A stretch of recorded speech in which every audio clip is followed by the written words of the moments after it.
वर्तमान में कौन विधायक है? इंदिरा देवी जी बावरी। कैसा कार्य रहा है उनका? अच्छा रहा इंदिरा देवी बावरी का। आगे भी आप आरएलपी के पीछे जाएंगे या अन्य मेरठा में अन्य किसी पार्टी का माहौल चल रहा है? मेरठा में ज्यादा माहौल आरएलपी का है, दूसरे नंबर बीजेपी है। क्या क्या कार्य करवाए हैं अभी तक इंदिरा देवी बावरी ने, जो आप ये बोल रहे हैं? किसानों की आवाज उठाई विधानसभा के अंदर, और जो भी किसान मुद्दे लेके गए हैं उनके पास, लगभग उन्होंने काम पूरे किए हैं उनके। यूं कहा जाता है कि आरएलपी तो ग्रामीण एरिया की पार्टी है, शहरी क्षेत्र में आरएलपी को उतनी तवज्जो नहीं दी जाती है, तो उसका क्या कारण है? शहरी क्षेत्र में मेरठा के अंदर बीजेपी का माहौल अच्छा है। बीजेपी के पहले विधायक रहे सुखाराम जी नेत्रिया ने मेरठा के अंदर विकास अच्छा किया शहर के अंदर, इसलिए कहीं ना कहीं पकड़ बीजेपी की ज्यादा है। अगर बीजेपी से सुखाराम जी नेतड़िया को अगर टिकट मिल जाए तो उनका माहौल कैसा रहेगा? क्या वो आरएलपी को टक्कर दे पाएंगे? बिल्कुल, सुखाराम जी नेत्रिया टक्कर देंगे, इंदिरा देवी बावरी को जीतने के भी चांस है। फिर सुखाराम जी के जीतने के चांस है या इंदिरा देवी बावरी के? सुखाराम जी के। अगर सुखाराम जी को टिकट नहीं मिला तो फिर टक्कर नहीं होगी बीजेपी और आरएलपी के बीच? फिर इंदिरा देवी बावरी जीतने के चांस आता है। धन्यवाद सतपाल जी। अब मैं नागौर मिर्जा कॉलेज के पूर्व छात्र संघ अध्यक्ष हनुमान जी के पास आया हूँ, हनुमान जी लामरोड, जो खींवसर विधानसभा के गणमान्य नागरिक हैं और पूर्व छात्र संघ अध्यक्ष मिर्जा कॉलेज के रहे हैं। अभी इन्होंने वर्तमान में बीजेपी ज्वाइन की है। थोड़े दिनों पहले ये एनएसयूआई के संगठन में पहले कार्य करते थे। ये इन्होंने ज्योति जी मिर्जा और शिवाय सिंह जी चौधरी के साथ में ज्वाइन किए वापिस बीजेपी। तो हनुमान जी, मैं आपसे जानकारी चाहूंगा, क्या कारण रहे कि आपने कांग्रेस से बीजेपी ज्वाइन की? सवाई जी और ज्योति जी ने मुख्य इस कारण से बीजेपी ज्वाइन की थी कि कांग्रेस में उनकी मतलब कांग्रेस एक क्षेत्रीय पार्टी आरएलपी को यहाँ तवज्जो दे रही थी और उनके कार्यकर्ताओं काम नहीं हो रहे थे, उस कारण उन्होंने बीजेपी ज्वाइन की। तो ज्योति जी मिर्जा 4.5 साल बाद में यहाँ आई है। ये यहाँ की जनता कहती है, यहाँ की नागौर की, कि ज्योति जी मिर्जा 4.5 साल तक हमें कहीं दिखाई नहीं दी। तो उसका क्या कहना चाहोगे उसके बारे में आप? जनता तो ऐसी है, विपक्ष वाले कुछ भी बोलते हैं, लेकिन ज्योति जी आते थे, हमें पता आते थे, जहाँ भी बुलाते आते थे वो। आगे ज्योति जी क्या खींवसर विधानसभा के इलेक्शन लड़ेगी या सवाई जी? अब देखो, वो तो 2-4 दिन पार्टी डिसाइड कर देगी, लेकिन जहाँ तक लगता है सवाई जी लड़ेंगे विधानसभा का चुनाव और ज्योति जी सांसद का चुनाव लड़ेंगे। बाकी अब पार्टी देखो क्या निर्णय करती तो बीजेपी क्या खींवसर में आरएलपी को टक्कर दे पाएगी? है। बिल्कुल दे पाएगी, बीजेपी इस बार क्योंकि जीतेगी। आरएलपी का गढ़ कहा जाता है।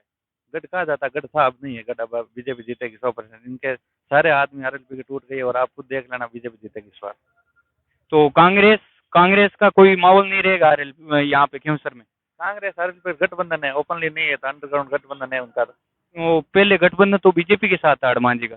उनका था, उनका टूट गया गठबंधन, और अंडरग्राउंड जिसको हनुमान जी चाहेंगे उसको कांग्रेस ऐसे कैंडिडेट को टिकट देंगे जिसे वो अपना फायदा चाहेंगे। तो किसानों के मुद्दे पर हमेशा बीजेपी बैकवर्ड किसानों के मुद्दे पर आती है, उसका क्या कारण है? किसानों को मुद्दे कहाँ है, मोदी जी ने किसानों की आय दुगनी कर दी। कहाँ, मैं जहाँ पे भी जाता हूँ जानकारी लेता हूँ, किस जगह पर कोई भी ऐसा एरिया नहीं है जहाँ पे दुगनी आई हुई है। वो एक आप पर्टिकुलर एरिया बता दें वहाँ पे दुगनी आई हुई है, ये आप हमें। क्यों नहीं, भाव देखो, जीरा का भाव देखो, बाकी सारे फसलों का भाव देखो। जीरे का भाव का कारण था, एक साल अगर जीरे का भाव बढ़ गया तो इसका मतलब ये नहीं जीरा पूरे राजस्थान में नहीं होता है, कुछ क्षेत्र है वहाँ पे जीरा होता है। वो चीन और अफगानिस्तान में जीरा नहीं होने के कारण उसके भाव बढ़े। अगर इस साल वहाँ पे हो गया जीरा तो फिर वही भाव मिलेंगे 50,000। बिल्कुल भाव मिलेंगे, अच्छा है ना। सारी फसलों का भाव, जीरा क्यों, सारी फसल देख लो आप, अच्छा भाव है। और किसानों की आय आय बढ़ रही है दिनों दिन। किसानों की आय, मैं खुद एक किसान परिवार से आता हूँ, किसानों की आय अभी तक तो दुगुनी नहीं हुई है। मोदी जी कह रहे थे 2022 तक आय दुगुनी हो जाएगी, लेकिन हुई नहीं। हाँ, ये हो सकता है आगे हो जाए। अब वर्तमान परिवेश तक नहीं हुई। एमएसपी का जो गारंटी कानून मांग रहे हैं किसान, उसका क्या आपने आगे अपनी पार्टी के जो भी पदाधिकारी है वहां तक अपनी आवाज पहुंचाई है एमएसपी के बारे में? अभी तो पार्टी में आई है पदाधिकारी, धीरे धीरे आवाज पहुंचाएंगे, होगा किसानों को भला, बिल्कुल होगा। आप तो एनएसयू में थे, आपके सारे काम तो कार्य तो हो रहे थे, आपने क्यों छोड़ दी ये कांग्रेस? इसका क्या कारण? आप तो एनएसयू संगठन में थे, कांग्रेस कांग्रेस संगठन में नहीं थे, आप एनएसयू में थे, तो उसका क्या कारण है? मैं तो पहले एबीपी चुनाव जीता था, फिर ज्योति जी और सवई सिंह जी के साथ मैंने कांग्रेस ज्वाइन की, कांग्रेस से मैंने जिला परिषद का चुनाव लड़ा और बाद में इनके साथ वापस बीजेपी ज्वाइन की। मैं तो इनके साथ हूँ। आप अभी वर्तमान में जिला परिषद सदस्य हैं? नहीं, मैं चुनाव हार गया था, मैंने चुनाव लड़ा था 15 नंबर वार्ड से कांग्रेस से। अच्छा, बहुत बहुत धन्यवाद हनुमान जी, आपने बहुत अच्छी जानकारी साझा की हमारे साथ। नमस्कार सर, आपका शुभ नाम? मोहन मेघवाल, पूर्व छात्र संघ अध्यक्ष, मिर्जा कॉलेज। आप भी पूर्व छात्र संघ अध्यक्ष हैं मिर्जा कॉलेज से। मोहन जी, आप किस क्षेत्र के हैं? कौन सी विधानसभा क्षेत्र है आपका? नागौर विधानसभा क्षेत्र से। नागौर विधानसभा क्षेत्र। नागौर में अभी वर्तमान में विधायक हैं बीजेपी के मोहन जी, आपके नाम राशि हैं, तो उनका अभी तक 4.5 साल में कैसा कार्यकाल रहा? देखो, उनका कार्यकाल अगर देखा जाए तो कोई विशेष कार्यकाल इसलिए नहीं कहा जा सकता कि उनके परिवर्तन की एक पुष्टिकरण की राजनीति जो है वो करते आए हैं, क्योंकि शुरू से उस पाठशाला में रहे जिस राजनीति ने देश को भी डिवाइडेशन के तौर पे देखा है। तो मैं ये नहीं मानता कि उन्होंने किसी काम को, किसी तरीके को करने की जो प्रवृत्ति है वो एक राजनीतिक परिवर्तन या प्रशासनिक प्रवृत्ति में नहीं ले सकते, क्योंकि उनके शुरू से ही जिस बेस पे उन्होंने वर्क किया है वो राजनीति के मायने में कभी खरे नहीं उतरते। आज जिस आधुनिक भारत में अगर देखा जाए तो ऐसे नेताओं की जरूरत नहीं है इस देश में। नेता वो होना चाहिए जिन्हें पब्लिक की डिमांड उससे पहले पता हो कि करना क्या है, करवाना क्या है।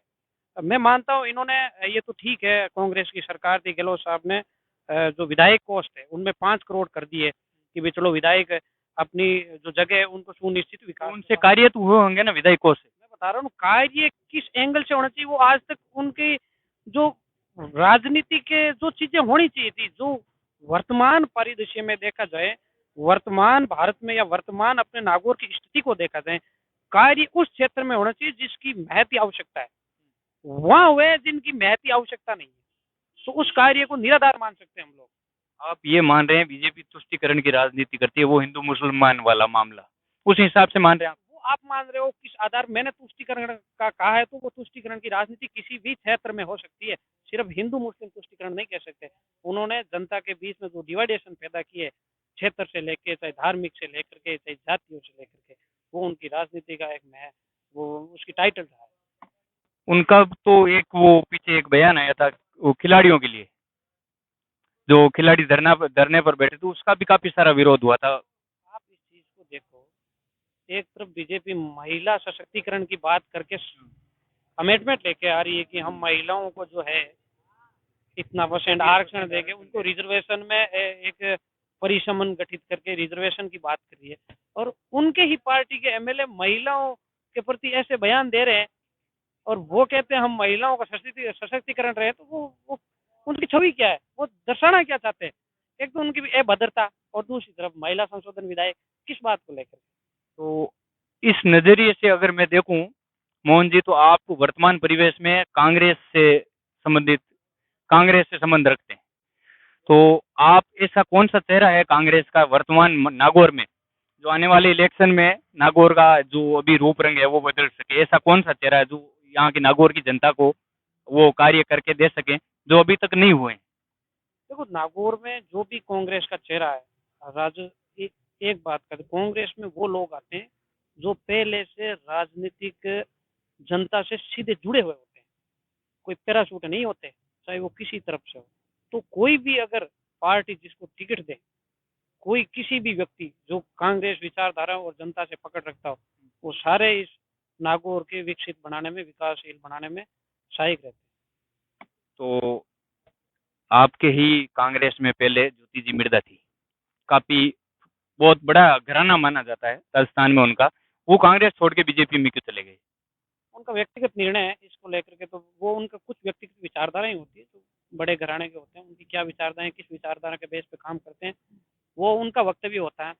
कई बार वो तो कांग्रेस के ऊपर ब्लेम लगा रही है कि कांग्रेस जो नेतृत्व है वो हमारा कार्य नहीं कर रहे हैं, इस कारण हम छोड़ के गए। उन्होंने कांग्रेस के ऊपर इस तरह के कोई ब्लेम नहीं लगाए, उन्होंने व्यक्तिगत बातें थी जो उनके बीच की थी, कई चीजें वो कार्यकर्ताओं का काम नहीं हो पाना, या उनका व्यक्तिगत निर्णय था, या कुछ व्यक्तिगत बातें थी जो उनको लेकर के प्रभावित की थी, तो वे बीजेपी में ज्वाइन की होगी, वो उनका व्यक्तिगत निर्णय है। उसको लेकर किसी व्यक्तिगत निर्णय पे या उनकी प्राइवेसी पे हम सवाल खड़ा।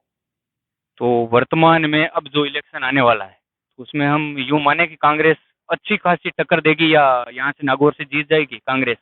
बिल्कुल बिल्कुल कांग्रेस सरकार ने काम किए हैं, उन्होंने अपनी मैनिफेस्टो से ज्यादा काम किए हैं। रोजगार में हो, चाहे निवेश में हो, चाहे औद्योगिक क्षेत्र में हो, चाहे गरीब किसान परिवार के तबके के लोगों को सीधी सहायता उन्होंने पहुंचाई है। आप चाहे आप सबसे बड़ी बात लो, उन्होंने सामाजिक भागीदारी सुनिश्चित की है, चाहे कर्मचारी की हो, चाहे गरीब की हो, चाहे किसान की हो। हर लेकिन हर हर क्षेत्र में कांग्रेस ने काम किया है। वर्तमान परिवेश में राजस्थान जितने भी यूं बोले कि 2 नंबर के कार्य या जितने भी मर्डर या बलात्कार के मामले में या असंवेदनशील कार्यों के अंदर राजस्थान 1 नंबर पर चला गया, उसके बारे में आप क्या कहना चाह रहे हैं? लॉ एंड ऑर्डर का मामला एकदम पूर्ण रूप से सही नहीं रहा है, इस पूरी जनता बोल रही है इस मामले में। नहीं, ऐसी कोई बात, लॉ एंड ऑर्डर आप इस चीज को कभी ना बढ़ावा दे कि सरकारें फेल होती है। सामाजिक व्यवस्थाएं जब फेल होती हैं तब लॉ एंड ऑर्डर बिगड़ते हैं। हमने अपनी सामाजिक व्यवस्थाओं को सुदृढ़ न करके गैर कानूनी कार्यों को करने की प्राथमिकता देते हैं, तब ये चीजें जो है अंजाम दी। सरकार ने लॉ एंड ऑर्डर के लिए हर सख्त प्रयास किए हैं। आप देखोगे सरकार ने कई ऐसे महकमे खोले हैं जिसमें डिप्टी या एडिशनल स्तर के अधिकारी बैठ रहे हैं। सरकार ने लॉ एंड ऑर्डर कंट्रोल करने के लिए इन चीजों को जो है व्यवस्थित किया है। मोहन जी, आप एक यूथ हैं, पूर्व छात्र संघ अध्यक्ष भी रह चुके हैं, तो मैं यूथ से रिलेटेड एक स्टूडेंट का एक क्वेश्चन आपसे जानना चाहूंगा। पिछले जितने भी 4.5 साल में पेपर हुए हैं, लगभग पेपर आउट, लगभग पेपर आउट। जो स्टूडेंट पेपर देने जाता है, पेपर दिया, पेपर आउट। उस मामले में जितने भी स्टूडेंट निराश हैं, उनके प्रति सरकार का क्या रवैया है वर्तमान में, वो मैं जानना चाहूंगा। जी, मैं आपको बताना चाहूंगा कि वसुंधरा सरकार में भी पेपर लीक हुआ। क्या लेकिन मैं बता रहा हूँ आपको, वसुंधरा सरकार बीजेपी सरकार में भी पेपर लीक हुए, उजागर नहीं हुए। अशोक गहलोत ने उजागर नहीं हुए तो उसका कारण आप विरोध नहीं कर रहे थे, आपकी सरकार विरोध में। में ये प्रावधान किया, उन्होंने एक सेल गठित की है, एंटी चीटिंग सेल। आपने भी देखा 22 के बजट में भी, 21 के बजट में भी। 22 में बजट में उन्होंने एडिशनल स्तर का पद क्रिएट किया था, इस बार आईजी स्तर का पद। एक एजेंसी गठित की है कि पेपर लीक के माफियाओं को रोका जा सके, और पेपर लीक के माफियाओं पे कार्रवाई हुई है, वो आज सलाखों के पीछे हैं। अभी तक सुरेश ढाका गिरफ्तार नहीं हुआ है, उसका कारण सरकारी एजेंसी लगी है, एसओजी लगी है, गिरफ्तार होगा, अपराधी कहीं नहीं बच के जाएंगे। सरकार ने उनको गिरफ्तार करने के लिए एजेंसी इसीलिए गठित की है कि पेपर लीक को किस तरह से रोका जाए। सरकार इसमें बिल्कुल भी बैकफुट पे नहीं है। सरकार ये चाहती है कि किसी भी स्तर पे जो है नकल प्रकरण को रोकें। बात ये है कि इस सरकार में पेपर लीक उजागर हुआ है, और उजागर होना कोई गुनाह नहीं। अगर किसी गलती हुई है, चोरी की है, तो उस चोर को पकड़ना हमारा काम। मैं ये जानना चाहूंगा कि आप बोल रहे हैं कि उजागर हुए हैं, जब पेपर करवाने वाला मुख्य अधिकारी भ्रष्ट हो, डीपी झारोली की बात कर रहा हूं मैं, सरकार ने उनको बर्खास्त किया, वापिस उनको क्लीन चिट दी, उसके बारे में आप क्या कहना चाहोगे? देखो, सरकार अपने स्तर पर उनको बर्खास्त किया। क्लीन चिट एक न्यायिक प्रक्रिया के तहत होती है। न्यायिक प्रक्रिया के साथ नहीं, एसओजी ने क्लीन चिट दी उनको। एसओजी अपने स्तर पर कभी क्लीन चिट नहीं दी थी, वो एक न्यायिक स्तर की क्लीन चिट होती है। कोर्ट उसमें क्या न्याय करता है, वो वर्तमान लोकतंत्र की स्थिति में नहीं देगा। न्यायिक विभाग अपनी एक अलग प्रक्रिया के तहत काम करता है। नहीं, उनको एसओजी में उनका मामला चल रहा था, एसओजी ने ही क्लीन चिट दी है, वो न्यायालय में मामला गया ही नहीं था। न्यायालय में मामला गया था, एसओजी ने चार्जशीट दाखिल की थी, लेकिन उनमें वो देखो, कई बार क्या होती है, मीडिया किसी चीज को दिखाती है, वो आप प्रूफ नहीं कर सकते। आप ये तो मानते हैं ना कि वो गाड़ी पलटी थी, पेपर वहां से आउट हुआ था, ये तो आप मानते हैं ना? ये पुलिस रिकॉर्ड में अगर चार्जशीट में है तो वो मानना। अगर उन्होंने चार्जशीट में इसको प्रमाणित किया है तो बिल्कुल मानते हैं। अगर चार्जशीट में प्रमाणित नहीं हुआ है तो किसी स्तर पर किसी भी परिदृश्य से मानना ठीक नहीं है, क्योंकि जांचें एसओजी भी अपनी जांच करती है, एंटी चीटिंग सेल भी अपनी जांच करती है। आपकी सरकार, कांग्रेस सरकार कह रही है कि हम युवाओं को भत्ता दे रहे हैं, बेरोजगारी भत्ता। पिछले 4.5 महीने से तो मैं खुद देख रहा हूँ, मैं खुद ट्राई कर रहा हूँ, बेरोजगारी भत्ता नहीं मिल रहा है, किसी को भी नहीं मिल रहा है। बिल्कुल मिल रहा, किसने कहा? जिसके अप्रूव हो रहे हैं उसको मिल रहे हैं। अप्रूव्ड ही नहीं हो रहा है तो उसका क्या कारण है? एक प्रक्रिया के तहत होता है, एक फिक्स प्रतिशत के इसके अपने को 20% 40% करने, उसी कुछ प्रक्रिया के तहत उसके तहत पैसे मांगे जा रहे हैं। पहले महीने को आपके जितने मिल रहे हैं वो मांग रहे हैं वो मैंने ये कोई सरकार नहीं मांग रही है, ये सरकारी अधिकारी मांग रहे हैं। इसका क्या प्रमाण है कि भ्रष्ट अधिकारी मांगे? अगर ऐसा कोई मांग रहा है, अगर कोई इसमें शामिल है, करप्ट कोई अगर है, तो आप एक मीडिया कर्मी है, आप खुद कह रहे हो कि मेरे से पैसे मांग रहे हैं, आप खुद मीडिया कर्मी, तो आप मैंने ये देखा है, मैं मेरे से नहीं मांगे, मैंने ये देखा है, मैंने मैंने भी मांग रहे हैं, तो आप इसमें भागीदारी निभाए ना कि भाई कौन मांग रहा है, आप उनको उजागर करने का प्रयास करें। इसमें सरकार की कोई खोखलेबाजी नहीं कह सकते, सरकार का बुनियादी ढांचा खोखला हो, इसमें ये नहीं कह सकते। अगर कोई है ऐसे एजेंट या कोई ऐसे कोई आपके आसपास, तो इसके लिए करप्ट है, तो अगर आप ऐसी भी इसकी सूचना दें, सरकार के पास इसके पुख्ता कार्रवाई के लिए अपने पास एजेंसियां हैं। एक आपके ही मित्र हैं, पूर्व छात्र संघ अध्यक्ष ये भी रहे हैं, हनुमान जी, इन्होंने एक ब्लेम लगाया कांग्रेस और आरएलपी का गठबंधन, क्या मामला ये? तो वो ब्लेम लगाना ये पब्लिक की बात है। अब गठबंधन की क्या हो नहीं हो, वो पार्टी अपने स्तर पर देखेगी कि भाई उनके साथ गठबंधन होगा या नहीं होगा, क्यों होगा, किस बेस पे होगा, वो अभी इस मामले को लेकर के, जहाँ तक मैं भी कांग्रेस का ब्लॉक सचिव हूँ, तो मेरे पास इसके लेकर कोई सूचना नहीं है। और जनता में बातें चलती रहती है, चुनाव है, माहौल गर्म रहता है, तो बातें तो चलेगी। नागौर में कौन सा चेहरा देखना चाहते हैं आप कांग्रेस का? कोई नाम? मैंने आपको शुरुआत में कहा था, कांग्रेस में सीधे पहली क्लास से 12वीं में नहीं आते, सारे स्टेप क्लियर करके संघर्ष करके वो वहाँ यहाँ तक पहुँचे। तो भी ऐसा कोई संघर्षशील नाम, ऐसा कोई संघर्षशील नाम जो नागौर से इलेक्शन लड़े कांग्रेस? जिन्होंने आवेदन किया वो सारे संघर्षशील ही है, जिन्होंने आवेदन किया वो सारे संघर्षशील। बहुत बहुत धन्यवाद मोहन जी, आपने बहुत अच्छी जानकारी दी हमें कांग्रेस के बारे में। तो हमारे साथ हैं देगाना विधानसभा के, नमस्कार अंकल जी, आपके वर्तमान में विधायक हैं विजयपाल जी, कैसे कार्य किए उन्होंने? बहुत अच्छा काम कर रहे हैं, रोडों वगैरह का, ये सारा जो पुल वगैरह, उनका सब काम बहुत अगर काम करवा रहे हैं। अगर विजयपाल जी खुद पुण्य खड़े हों तो निकल सकते हैं, जीत सकते हैं? 101% विजयपाल जी जीतेंगे। अगर अजय सिंह किलक सामने टिकट लाए हैं बीजेपी का तो विजयपाल जी तो भी, अगर त्रिकोणीय संघर्ष हो तो विजयपाल जी भी विजयपाल जी खुद के चेहरे पर या उनके पिताजी रिचपाल जी मिर्दा के चेहरे पर? फिलहाल तो रिजपाल सिंह जी का ही है, वर्चस्व उन्हीं का है। अब ठीक है, विजयपाल जी भी उनका बना रहे हैं खुद को, लेकिन मेन मुद्दा रिजपाल जी पे ही। वर्तमान सरकार से संतुष्ट हैं? सरकार के नहीं, व्यक्ति विशेष के लिए हम रिजपाल जी से संतुष्ट हैं। मैं तो जानना चाहता हूँ, राजस्थान में वर्तमान सरकार से संतुष्ट है क्या आप? मैं राजस्थान सरकार की बात नहीं कर रहा, मैं सिर्फ रिजपाल सिंह मिर्जा के पीछे हम वोट ले रहे हैं। तेलंगाना विधानसभा की बात हो गई, मैं ये राजस्थान में जानना चाह रहा हूँ क्योंकि आपके भी यहाँ पे एग्जाम है, तो उस हिसाब से जानना चाह रहा हूँ। आप एक बच्ची के पिताजी हैं जो आपके स्टूडेंट हैं, तो उस हिसाब से मैं जानना चाह रहा हूँ कि आप संतुष्ट हैं?